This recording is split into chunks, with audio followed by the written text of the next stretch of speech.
Naguguluhan ka ba kung HMO o health insurance ang inyong kukunin? Parang pareho lang, di ba? Pero teka, may malaking kaibahan yan. Pareho lang silang mahalaga pero depende sa iyong pangailangan. Mas magiging sulit ang isa. Ganito ang pinagkaiba nila. HMO, short-term coverage para sa daily health needs mo, consultations, lab tests, at emergency care.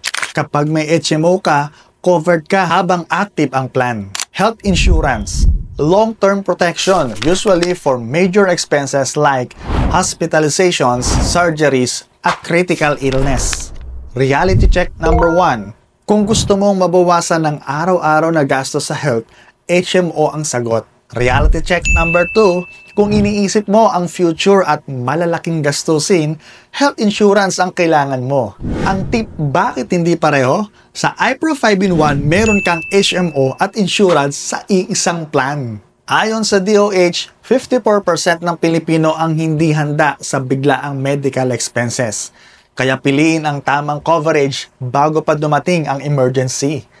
Ngayon, alam mo na kung alin ang pipiliin. Pero paano mo masisigurong sulit ang HMO mo? Pag-usapan natin yan sa susunod na video. Sa iPro 5-in-1, may HMO at insurance ka na plus investments, debt management at income opportunities. Click the link para sa all-in-one financial protection mo.